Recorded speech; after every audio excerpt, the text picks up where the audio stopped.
Here's how to take any data type and save it into a file and then open it back up again and have it back into that data type. Specifically, I'm going to be showing an example using a dictionary.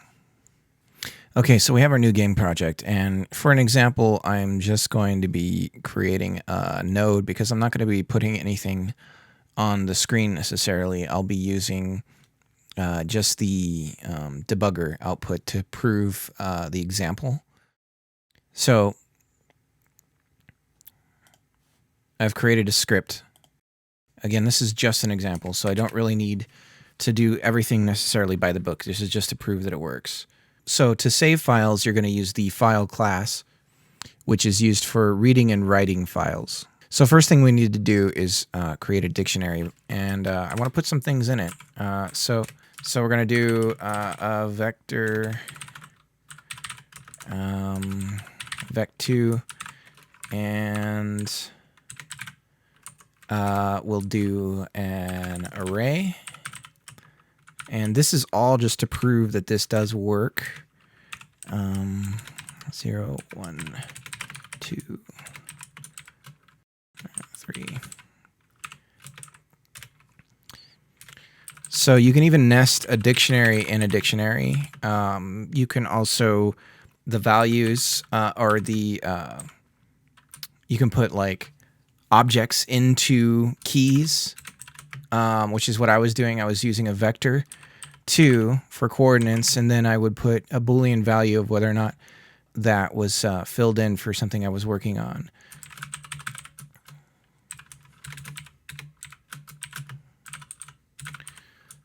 So here we have our dictionary, and then what we're going to do is we're going to create our file. Well, first let me just print out our dictionary just to show you what we got. So I'm going to run the program. I haven't defined a main scene. We'll just choose node. There we go. So see down here, that's our print for the dictionary. And you can see it's got the array, the vec2 is in the key over here, and the Boolean value. So in this case here, we're going to open a file. And so the other thing I was doing as well was I was creating a level editor, and I was saving the level names back into Godot as a resource file. That way I could create a level editor inside Godot for the game that I was making and not have to have a bunch of scenes or anything like that. I could just load from this file the different levels and then populate the scene itself, and then I could I could do all kinds of changes and stuff to my code and whatnot in the logic of the game, and I wouldn't have to worry about any work being done on levels breaking. Because of the type of game I was using or I was creating, it made a lot of sense for me. Enough talking. Let me put some of that code in here. So we're gonna do file, and so right here I'm calling file again, right? And that file.WRITE, this file.WRITE right here, is a constant value. Has nothing to do with this right here. You can always pull your constant just like somewhere else. So let me show you what I mean. We'll just print it out. So file.WRITE is actually number 2. And so this is just pulling the constant in. And you're like, well, why is it nested in there? It doesn't make any sense. So that's just pulling a constant from the file class. And I guess technically you could think of this as a separate class from this file variable that you've created. Because this is an instantiation of file.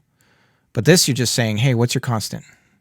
So we're going to store a string, and here's the trick to it all. So the store string method takes, and whatever you put in there, it's going to save it as a string to the file.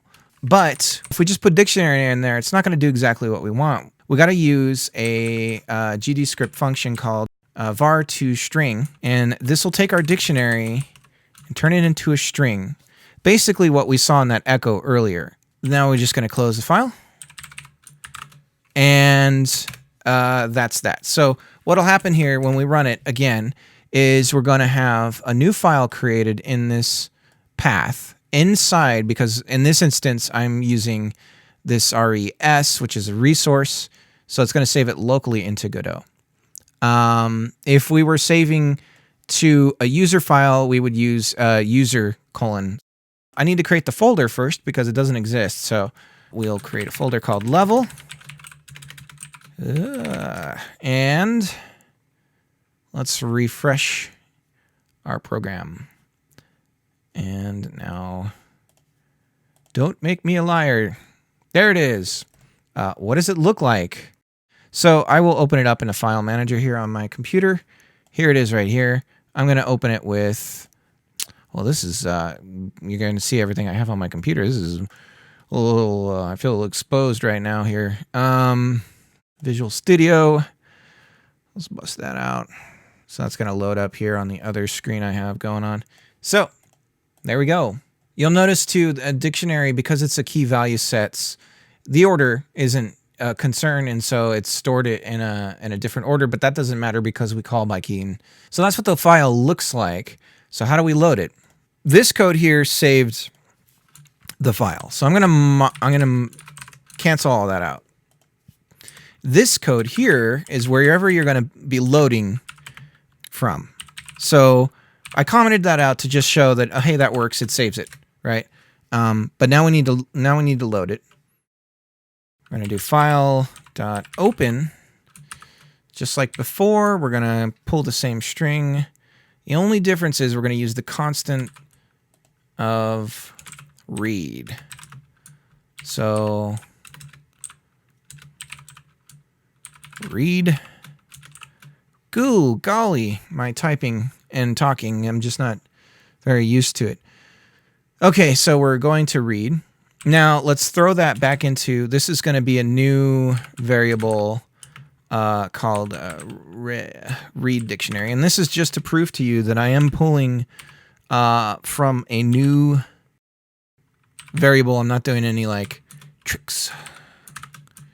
Okay, so here's what we're doing. We're pulling the file and we're getting it as text. We need it as a string. So get as text is a method that retrieves the contents of the file as text. And now we're doing another function for GDScript called string to var. So we're putting that text, we're taking the string and turning it back into a variable.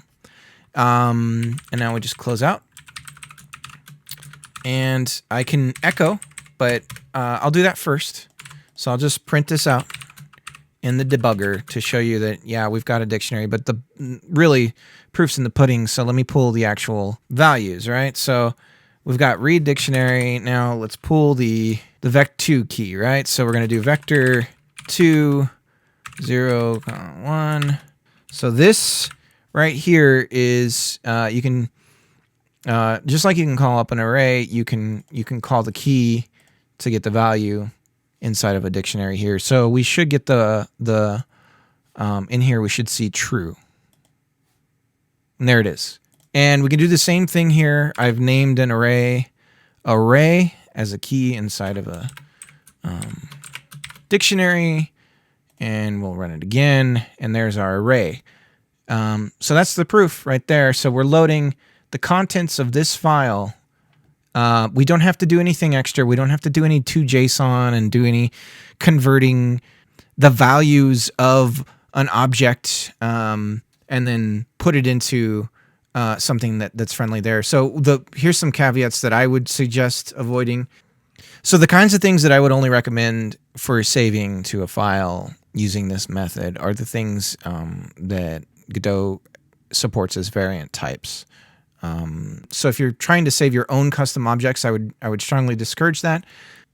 And I hope you find this useful. I'm going to be putting up more videos like this for Godot and maybe some other game dev stuff in the future. So go ahead and subscribe and like if you like this, and leave a comment if there's something else you'd like to see from me.